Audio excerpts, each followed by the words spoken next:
et à Hamoud Bet. On a parlé de Hiloufé Ola et Shlamim. Quand quelqu'un il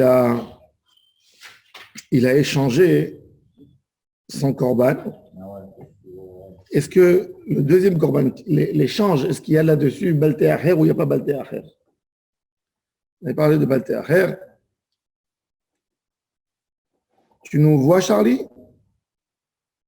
Ah.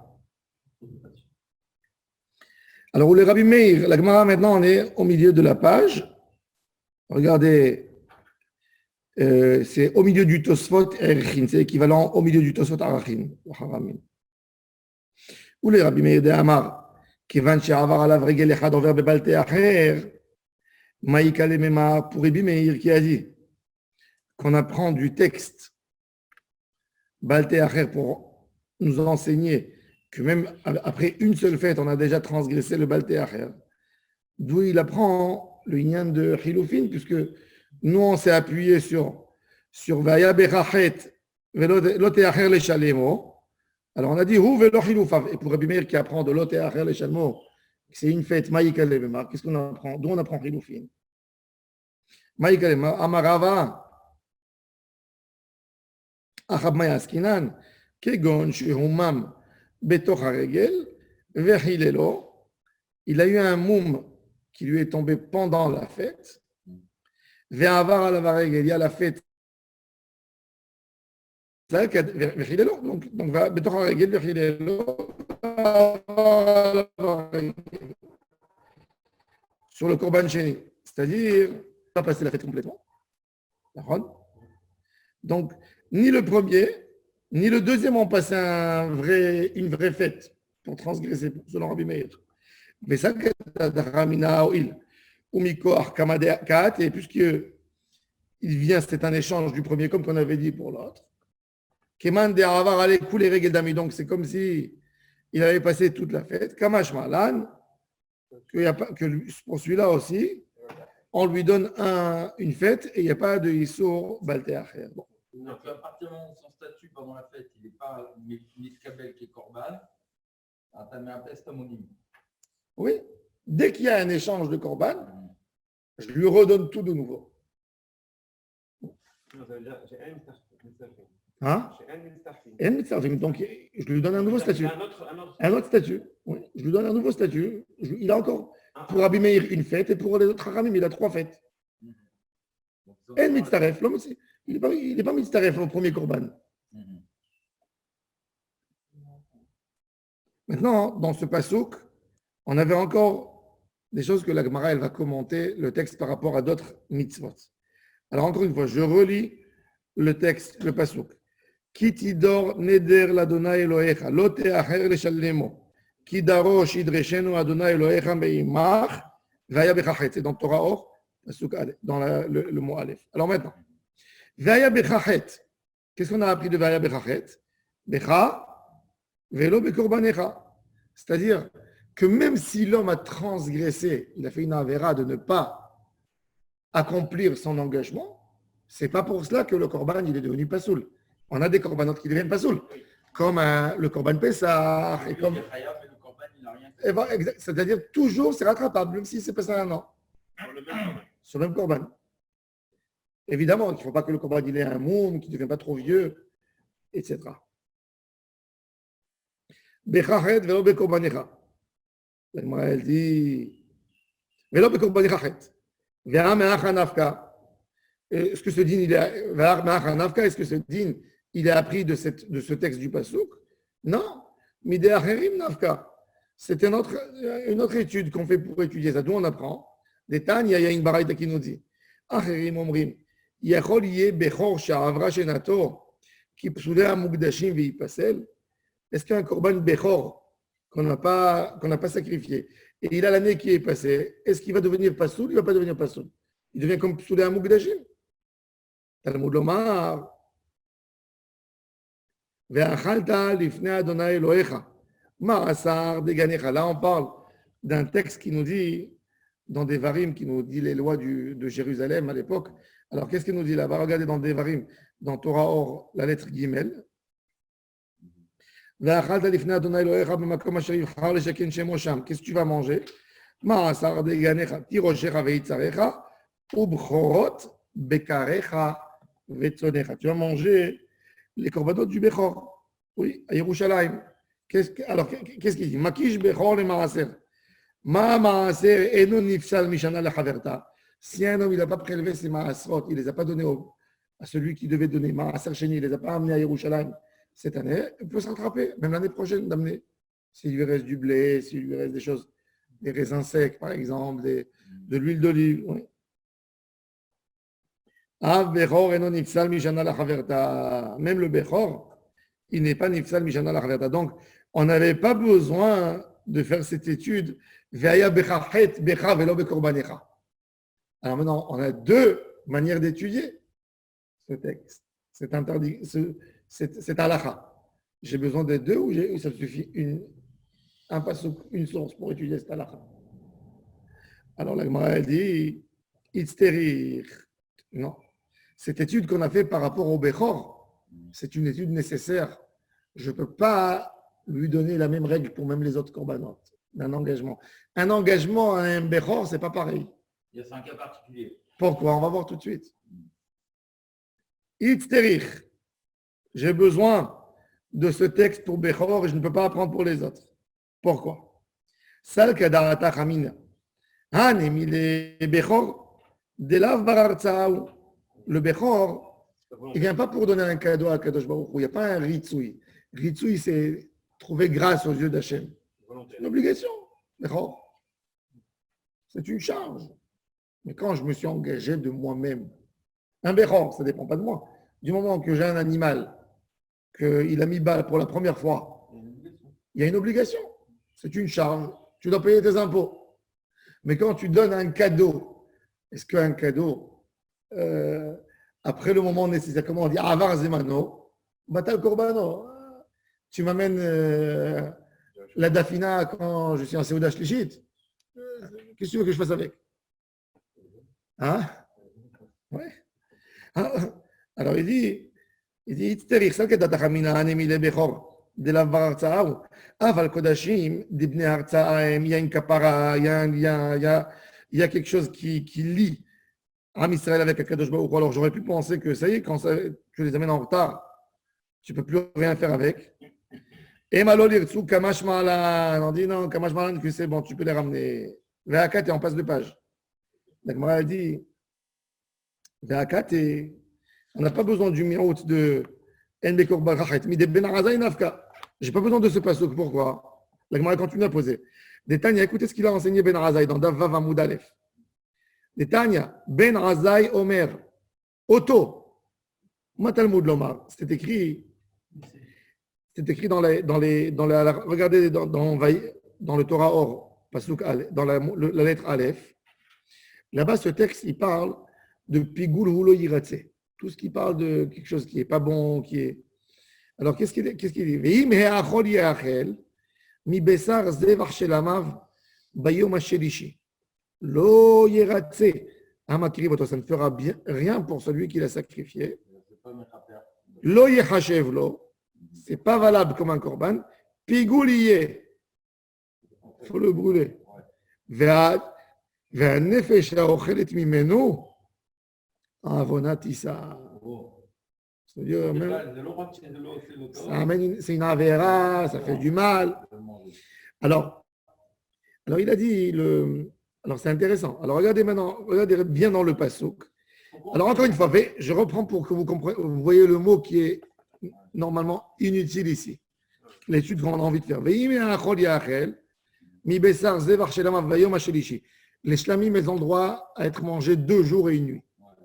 J'ai transgressé, j'ai gardé les shlamim, je les ai mangés une 3e journée. Lo yiratse hamakriv oto. Pourquoi tu as besoin de dire lo yiratse hamakriv oto? Lo yiratse hamakriv. C'est quoi oto? Alors on parle du même korban. C'est quoi ce langage inutile? Oto. On parle de ça. Je ne me dis pas, je parle de quelque chose, je dis lui. Je suis là-dedans. Je suis dans le sujet. Alors le auto, il est inutile. Lo yachashev, lo pigouliye, va nefesh aochelet, mais non, voilà ça. Alors qu'est-ce qu'il est venu faire le auto? Ben Azaï, il est venu nous enseigner. Oto, l'Omar, les fiches, Neymar, Loté Acher, les Chalémo, plus qu'il a été écrit. Loté Acher, les Chalémo, ne tarde pas. Shomé Ani, Afame Acher Nidro, Bebal Yiratse. J'aurais pu penser que même celui qui amène un sacrifice volontaire, lui aussi, il rentre dans ce cadre. Il est comme les Evar Shlamim qui a été mangé le troisième jour. Talmud Lomar, Oto Belo Yiratse, Ve'en Me'acher Nidro Belo Yiratse. Il n'y a que ce Korban Shlamim qui fait le sens inverse, mais pas les autres. Alors, l'Ichora, j'ai ici une étude claire pour m'enseigner aussi cette halakha. Je n'ai pas besoin de l'étude qu'on a fait avant, puisque Ben Azaï nous l'a enseigné. Donc, je n'ai plus besoin. Oui, mais si on apprend celle-là de... Vaya Bechachet Velo Bekorbanecha. Alors, d'où on apprend pour le Bechor? Non, le Bechor, c'est une autre chose. Vachata Bechorot, Bekaracham, Maasar, c'est encore une étude. Non, qu'il ne devient pas Pigoul après une année. C'est la Chalta. On a déjà appris le Bechor, voilà. Le Bechor, c'est la dracha d'avant. Oui, mais lequel de Tsukim? ואכלת לפני השם אלוהיך, מעשר בגנך תירושך ויצריך ובכור בקרקע ותנך מקיש בכור למעשר. מה מעשר? De la même manière que le מעשר, tu peux amener celui de l'année dernière. Même le בכור, j'amène celui de l'année dernière. Alors pourquoi on en refait celui-là sur le... Alors on a trois psukim. On a Ve'aya Bechachet Velo Bekorbanecha. On a le Bechor qu'on fait un Hekesh Mekish Bechor le Maaser. Et on a par rapport aux deux Zevar Shlamim. Alors, le Zevar alors on a expliqué que le Bechor, le Hekesh du Bechor, c'est uniquement pour le Bechor, parce que le Bechor, c'est une charge, ce n'est pas une obligation. Alors maintenant, ok, Ve'aya Bechachet Velo Bekorbanecha, je n'ai pas besoin, puisqu'il y a une étude de Ben Azaï, il y a une étude claire qui a dit que le Zevar Shlamim, il vient exclure uniquement les Zevar Shlamim, mais pas les autres choses. Au Rav, il nous ramène que le Oto, il vient préciser que ce qu'il vient de dire là, c'est juste pour le Bechor et pas pour les autres. C'est juste pour les Shlamim. Pour les Shlamim, pardon, pas pour les autres. Oui. Et donc, le Hartza'a, il n'est pas Pigoul. Oui. Du coup, on se retrouve avec la même question. Pourquoi deux Tsukim pour la même halakha? Alors il dit, Velo Yeh Bechachet Becha Velo Bekorbanecha, il vient nous enseigner quelque chose d'autre. Becha Chet Velo Beishtecha Chet. Alors, il a fait, on va voir tout de suite. Bémet, c'est une chose intéressante. En Bedin chez le Ma'ala, un homme qui a fauté et on veut le punir. Est-ce que sa femme, elle rentre dans le cadre? On dit qu'il vaut mieux la punir à elle. Vaut mieux la punir à elle. Tu sais, il y a un Marocain, avant de mourir, il a dit à sa femme, maquille-toi. Et il a dit, ah, tu veux me voir belle avant de... Il dit, maquille-toi, maquille-toi. Alors, elle s'est maquillée, il a dit, parfume-toi, mets la plus belle robe que tu as. Alors, il a dit, mais pourquoi tout ça? Il a dit, comme ça, quand Malach Hamavet, il vient, il te prend à toi au lieu de... Oui. En tous les cas. Alors il dit, c'est quoi l'obéishto? Il a fait, on sait que dans les règles, la loi, même la loi dans le monde entier, quand quelqu'un il a fait un mariage avec une femme, on s'associe dans tout. Le couple, du moment qu'il n'y a pas de contrat de biens séparés, un huissier, il peut venir, il peut récupérer les bijoux de la femme. S'il peut récupérer les bijoux de la femme, est-ce que la femme aussi, elle est punie, elle est complice dans la ravera de son mari? Et l'inverse surtout. Et l'inverse, bon. Imagine-toi, par exemple, un homme, il a voulu donner un sacrifice. Ouais. Sa femme, elle l'empêche d'aller à Jérusalem. Elle dit, tu vas pas. Alors, est-ce qu'elle a une responsabilité? Tu ne me laisses pas avec les enfants toute seule? Il n'a pas sacrifié à cause d'elle parce qu'il a dit tu vas pas. Peut-être, il y a de tout, ça veut dire. Là, elle est à Shema Bemachou. Oh. Mais dans le état il devait faire un corban, il n'a pas fait, il a poussé, il est Baal Te'acher. Elle est à Shema de bon. Non, elle est Shema de quelque Alors, attendez, regardez. Et là, Bechachet velo beishtechachet. La femme, elle ne prend pas. C'est qui rentre alors, Becha velo beishtecha. Salkadat Ramina, Oil, Vamaribi Yochanan Vite, Maribi Elazar. En ishto shel adam meta, ela im ken mevakshim menu mamon, ve'en lo sheneemar, im en lecha leshalem, lama yikach mishkavecha mitachtecha, Shem yishmor. Quand quelqu'un vole de l'argent aux gens, et il échappe pour ne pas leur rendre leur argent, il cause à sa femme une mort. Parce que quelque part, il est complice, elle mange avec lui et tout ça. Et la punition à Shem yishmor, que Akadosh Baruch Hu lui prend sa femme. Lama yikach mishkavecha mitachtecha. Alors il dit, j'aurais pu penser aussi que dans le Haravon de Balteacher, peut-être la femme aussi elle prendra. Kamash Malan que non. C'est-à-dire, il y a des choses que c'est limité, la responsabilité d'une. Et c'est une vraie question. Moi, il y a une femme qui m'a appelé ici, une femme à Ranana, qui m'a dit que son mari commence à faire du commerce pas cachère. Bon. Une femme gentille qui avait une vie correcte, le mari avait un emploi, et il s'est lancé dans le chose pas cachère. Elle m'a dit, Rav, qu'est-ce que je fais? Je divorce. Elle était gênée. J'ai dit, tu feras tout pour l'empêcher de faire ça, à retourner dans une vie normale de tous les jours. Mais sinon, qu'est-ce que tu vas faire? C'est horrible, c'est horrible. Une femme que son mari se lance dans des choses pas bien. Qu'est-ce qu'elle a à faire, elle? Elle voulait savoir, dans la Torah, est-ce que je dois lutter pour tes enfants, au moins que les enfants ne suivent pas la route et montrer toujours un désaccord. C'est pas évident. Parce qu'elle peut toujours aimer son mari, mais ne pas être d'accord avec son commerce. Ouais, mais qu'est-ce qu'elle fait pour transmettre à ses enfants? Tout d'un coup, elle s'est retrouvée avec une situation catastrophe. Le mari, il a changé comme ça. Alors, il dit qu'une femme, elle paye le gazelle de son mari, mais elle ne paye pas ses engagements, ses vœux, etc. Point de vue intéressant. Tanoura Banan. Chachamim, il continue. Il est écrit dans la Torah, Motza sefatecha zu mitzvat aseh. C'est-à-dire, on apprend maintenant quelqu'un qui transgresse un vœu. Il a fait un vœu d'offrir un korban pour Akadosh Baruch Hu. On sait que dans les mitzvot, on a des mitzvot qui a, par exemple, mettre les tefillin, c'est mitzvot assez. Il n'y a pas une interdiction de ne pas mettre les tefillin. Qui pour, par contre, tu as assez et tu as l'autre assez. Tu as le assez de jeûner et tu as le l'autre assez qui colle au chel. Et c'est un lave qui chez Bokaret. Alors, c'est partagé dans la Torah. Tu as par exemple des lavim qui n'ont pas de assez là-dedans, qui ne sont pas liés à assez. L'autre vachel gedi bachalevimo, par exemple. Mais tu as une mitzvah de donner la tzedaka et de ne pas fermer tes yeux comme si tu ne vois pas le nécessiteux. Alors, il y a un lave et il y a un assez. On a envie de définir maintenant quelqu'un qui s'est engagé à amener un korban pour Beth Amikdash et il ne l'a pas amené. Qu'est-ce qu'il a comme transgression? Alors, il y a mitzvah assez, évidemment.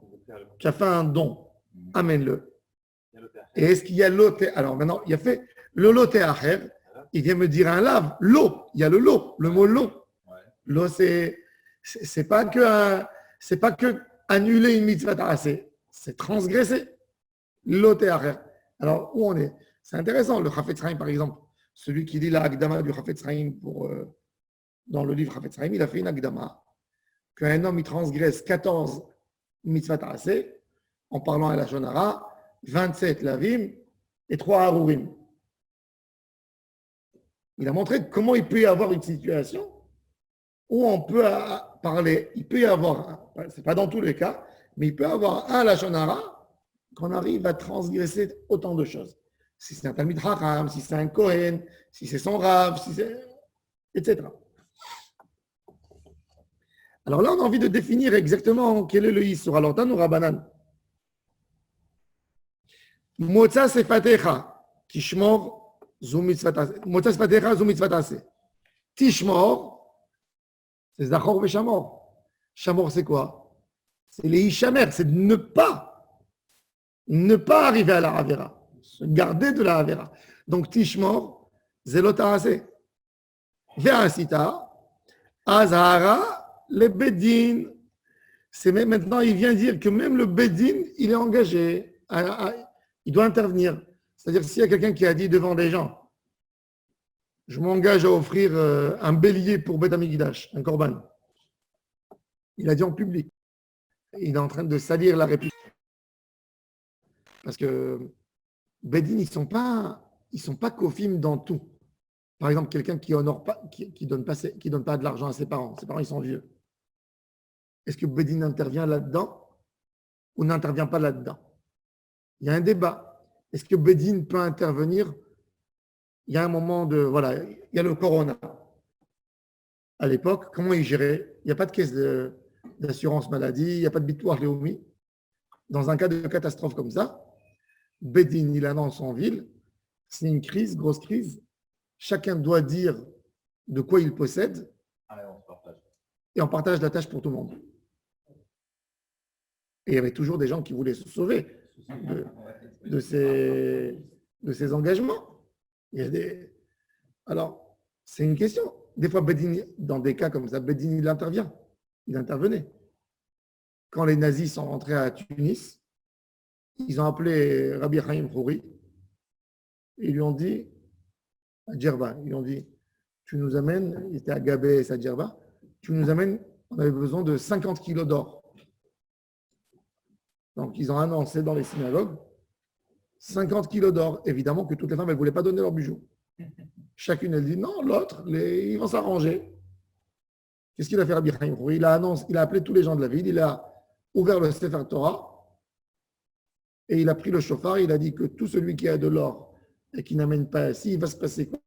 Donc, la question, c'est à quel point Bedin est censé d'intervenir dans des cas comme ça.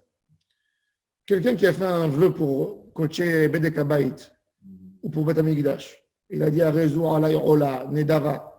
Est-ce que le Bedin, il a se mêler dans des choses comme ça ou il n'a pas à se mêler? C'est un ridouche. Alors c'est pour ça qu'il dit, c'est un grand ridouche, c'est un Rabbanan, que Bedin, il a à intervenir, oui. Je ne sais pas à quelle mesure, on va voir. Est-ce que dans les Davot, on va voir. Ve'asita, Azara le Bedin, Shia Asucha. Azara le Bedin, Shia Asucha. Ka'asher Nadarta, qu'est-ce qu'on apprend de Ka'asher Nadarta? Zeneder. C'est-à-dire, s'il a dit Ari alay korban, Ari alay korban, et il n'a pas amené, il a transgressé un lave et il a transgressé un essai.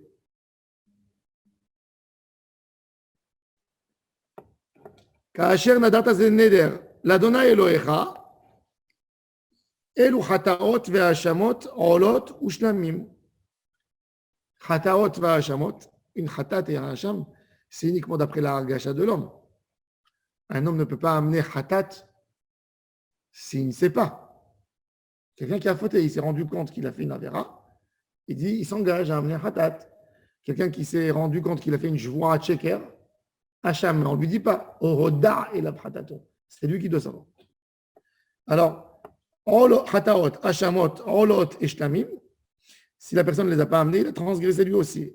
Ase et la Nedava, Kemashmao, quelqu'un qui a fait. Asher Dibarta, Elu Koche Bedekabait. Si quelqu'un il a voulu donner pour Bedekabait, pas pour amener un korban, pour l'entretien du Beth Amikdash. Beficha, Zudzdaka,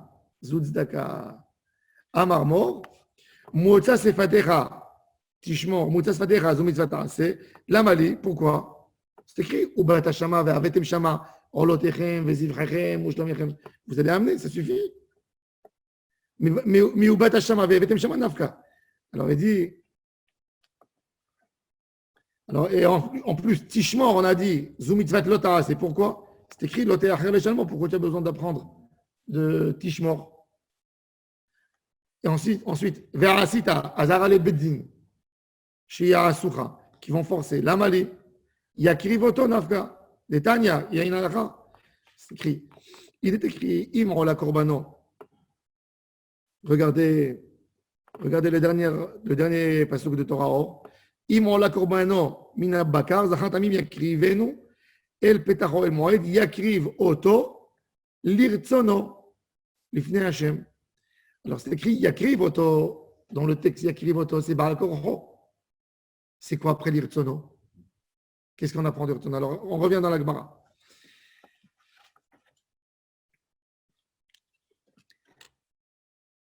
יקריב אותו מלמד שכופין אותו. יכול בעל כורחו תלמוד לומר לרצונו, הכיצד? כופין אותו עד שיאמר רוצה אני. On prend cette personne et on lui met une pression, une grosse pression jusqu'au moment où il dit רוצה אני, c'est une volonté. Rambam il dit, qu'est-ce que ça veut dire? Ça veut dire quoi? Comment? Il a fait Rambam il pose la question dans Ilchot, il shoot. Il y a des fois, hein, c'est écrit dans la halakha, qu'un guet forcé, c'est pas un guet. Quand on a forcé quelqu'un, on a menacé quelqu'un pour qu'il donne un guet à sa femme, le guet, c'est pas un guet. Il y a un homme, il a une belle femme, alors il le force à donner un guet à sa femme. Le guet, il n'est pas valable, même s'il y a eu 2 témoins. Il a menacé. Il a fait merde. Là, c'est le Bedin. Ah, non, alors il a fait. Alors, on a d'un côté quelqu'un qui a donné un guet par force, que le guet n'est pas valable. Et quand le Bedin juge, et le gars il retient, il ne veut pas donner son guet, on le frappe, on le punit, on lui met des sanctions. Alors le Rambam il pose la question, il dit, tu me dis que si on a forcé quelqu'un à donner un guet contre son gré, contre sa volonté, le guet n'est pas valable. Et d'autre part, tu me dis qu'il y a des cas que le Bedin, il va utiliser toutes les sanctions à tel point de mettre la personne en prison, etc. Non, mais il y a une telle. Quelle est la différence?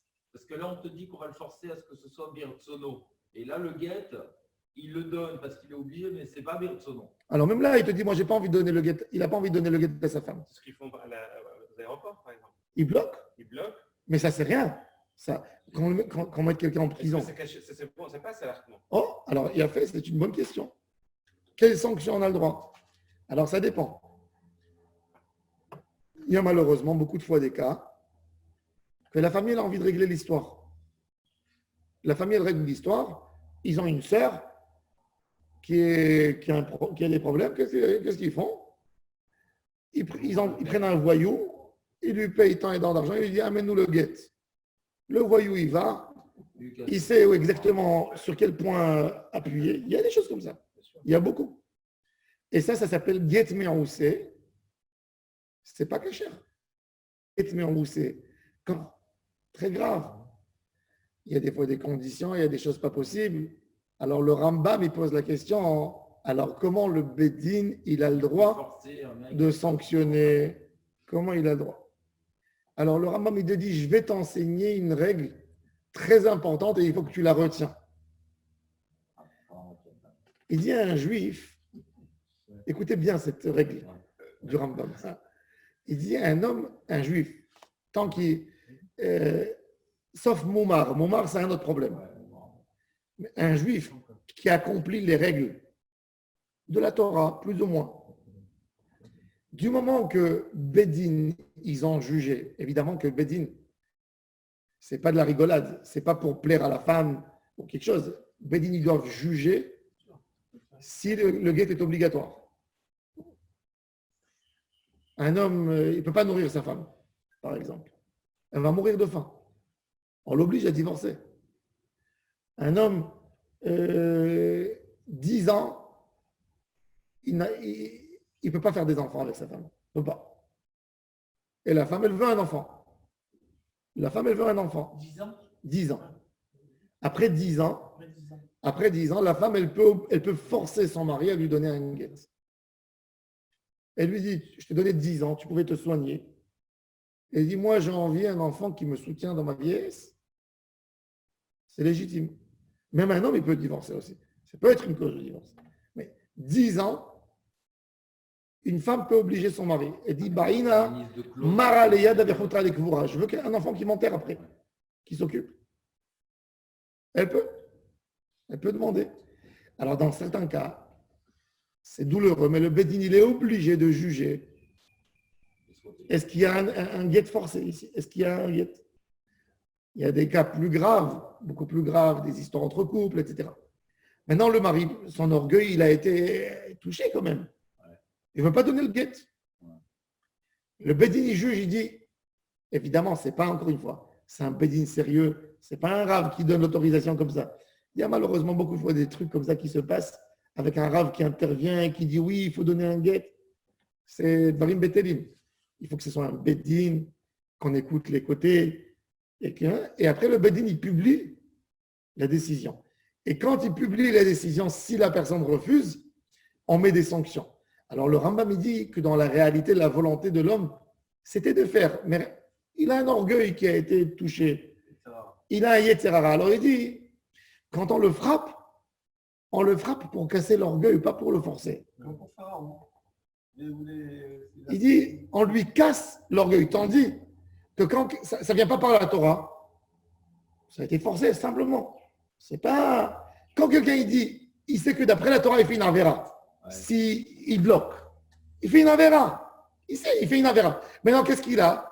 Il ne veut pas faire d'avera. Tu lui dis, toi, tu es un fauteur. Un juif, tu lui dis, non, il te dit, je ne suis pas fauteur. Il va argumenter, mais il ne te dit pas, je suis un fauteur. Là, on lui dit, tu es un fauteur. Qu'est-ce qu'il a? Il a envie de se venger du beau-père. Il a envie de se venger de sa femme, de ce qu'elle lui a fait, de la boucha, qu'elle a traîné au beddin, qu'elle lui a fait des histoires dans la synagogue, qu'elle lui a cassé les amitiés, etc. Alors, il veut se venger. Alors, il dit, tu lui casses ça, tu casses. Tu casses pas la... C'est pas contre son gré. En réalité, il a des choses à côté. C'est-à-dire que Bechol Mikri, il aurait voulu divorcer si c'était pas. Tu vois très bien qu'il y a des hommes qui ils peuvent pas se voir avec la femme, mais il ne veut pas lui donner le guet. Quelle complicité tu vas avoir dans ce couple? Est-ce que cet homme, il va s'asseoir avec sa femme, il va manger une glace avec elle, il va... Non. Alors pourquoi tu ne veux pas lui donner? Il y a des choses, il a été blessé, elle attend. Il y a des choses, chacun il tire avec lui. Et ça, malheureusement, on en connaît. Hein. On en connaît. Il y avait en Israël, il est mort il y a 10 ans.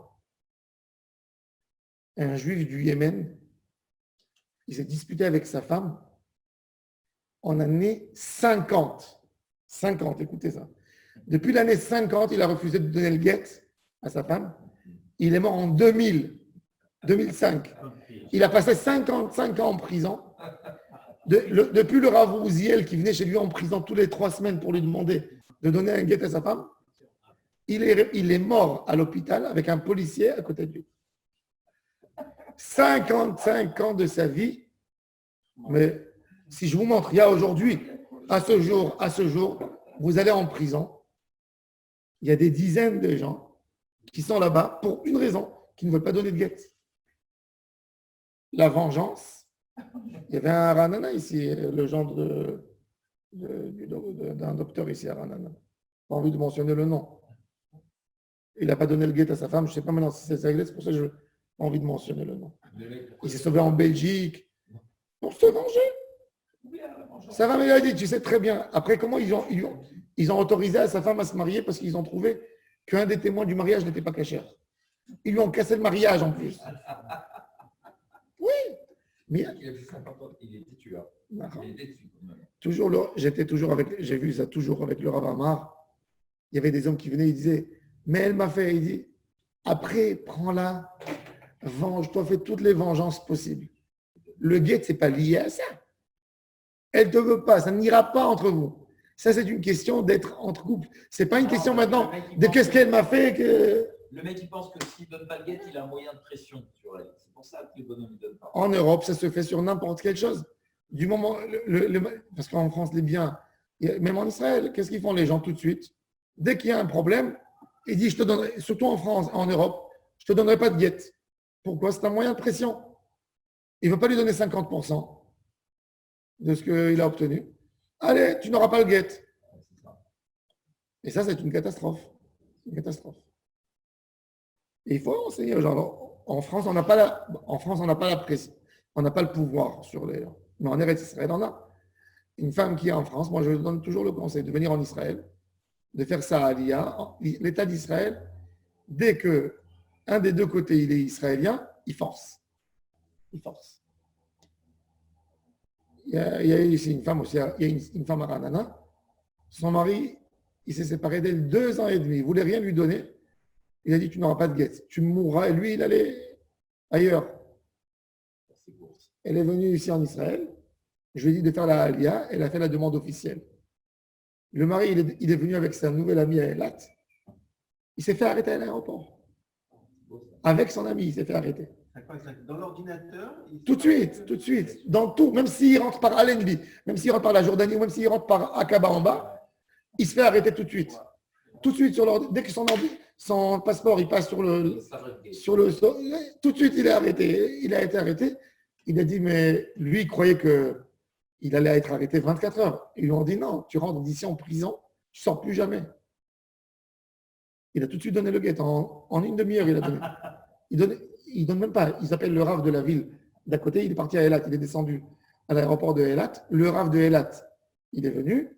Il n'y a rien du tout. Avec deux témoins, il lui a dit, tu me nommes à faire tout pour que ta femme, elle a reçu son guet. Elle a validé en plus. Elle a validé au consulat français à Tel Aviv.